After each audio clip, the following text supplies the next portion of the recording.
இதோ பாருங்க.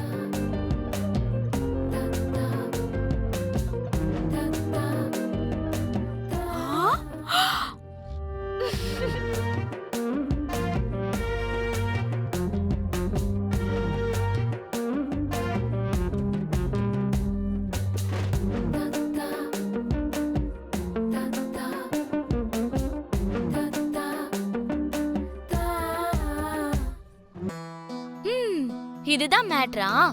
எனக்கு முன்னாடியே தெரியும். வாய் மூடு.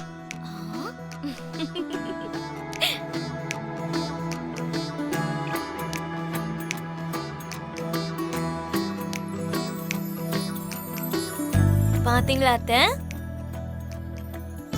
உங்க புள்ளைக்கு என் மேல எவ்வளவு காதல்னு. ஆனா அத உங்க எல்லாரும் முன்னாடியும் வெளிப்படையா சொல்ல மாட்டேங்கிறாரு. அந்த அளவுக்கு இவரோட ஈகோ குறுக்க வந்துருது.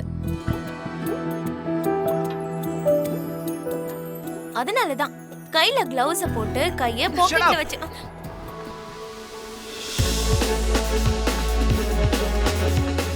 ஆமா, இத நான் ஒண்ணும் எழுதலம்மா. தூங்கிட்டு இருக்கும்போது இவதான் என் கையில ராத்திரி எழுதிருக்கான்னு நினைக்கிறேன். அப்படியா? இங்க பாருங்க மாமா, அது உண்மையா இருந்தா அப்போ கைய மறைக்க வேண்டிய அவசியம் எதுக்கு ஏற்பட்டுச்சு மாமா? அது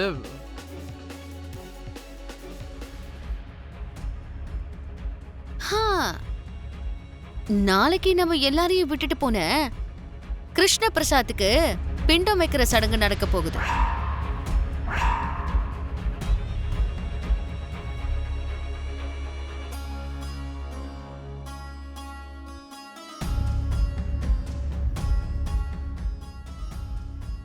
தப்பு தப்பு, அப்படி பிண்டம் வைக்க கூடாது. அது ரொம்ப பெரிய தப்பு. ஆமால, உயிரோட இருக்கிற மாமாவுக்கு பிண்டம் வைக்கிறது ரொம்ப பெரிய தப்பாச்சே. என்ன சாரதா, என்ன கதை?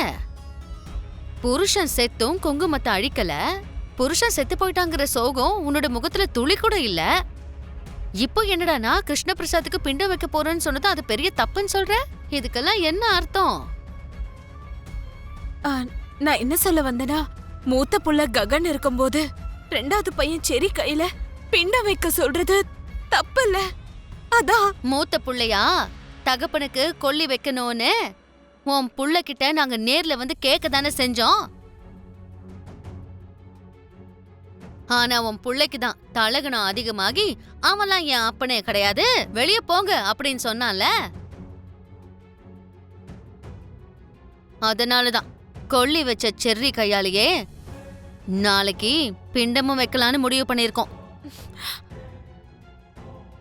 முடிஞ்சா வாங்க, முடியலனா இந்த இடத்துலயே உட்கார்ந்துகிட்டு ஒப்பாரி வைங்க. இத சொல்லிட்டு போறதுக்காக தான் வந்தேன். அதுக்கப்புறம் உங்க இஷ்டம். வா சித்தி. அபூர்வா, என்னது சாவு தீட்டு நீங்காமலே கோயிலுக்கு போயிட்டு இருக்காளா?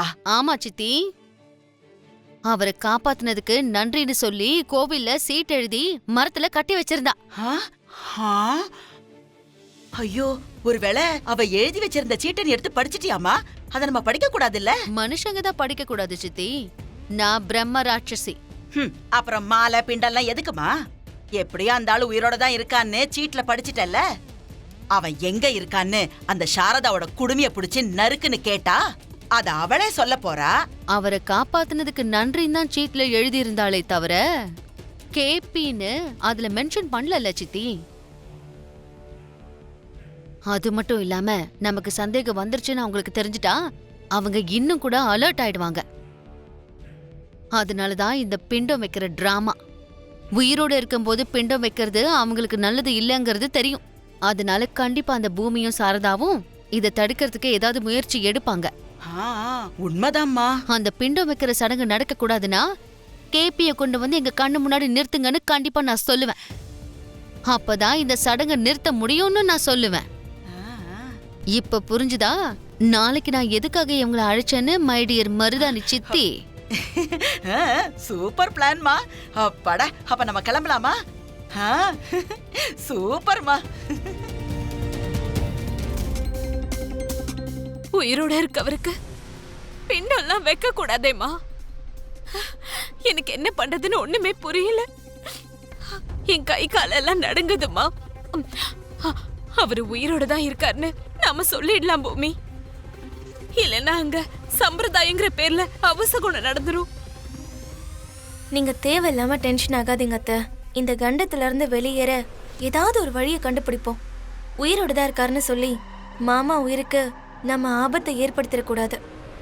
ஏதாவது ஒன்று பண்ணி நாளைக்கு அந்த பிண்டை வைக்கிறத தடுத்து நிறுத்தலாம். நீங்க ஒன்றும் டென்ஷன் ஆகாதீங்க.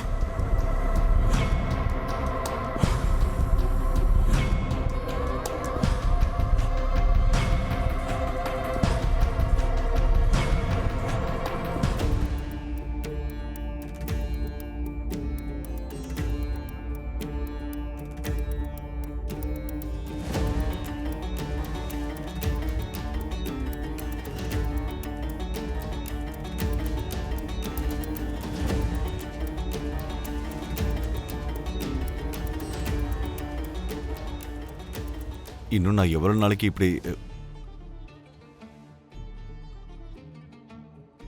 சாரதா பூமி என்ன ரெண்டு பேரும் ஒருத்தருக்கு ஒருத்தர் சைகை காட்டிட்டு இருக்கீங்க? என்ன விஷயம்? அது ஒன்றும் இல்லை மாமா. நீங்க ஏதோ சொல்லிட்டு இருந்தீங்க, சொல்லுங்க.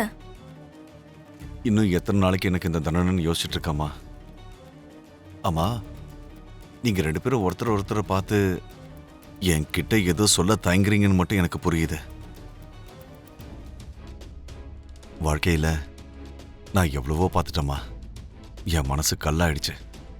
அதனால எந்த விஷயம்னாலும் சொல்லுமா. அது மாமா, அது நீங்க உண்மையிலேயே இறந்துட்டீங்கன்னு நினைச்சு அந்த அபூர்வ நாளைக்கு உங்களுக்கு செரி கையால பிண்டம் வைக்கிற சடங்கு நடத்த போறா.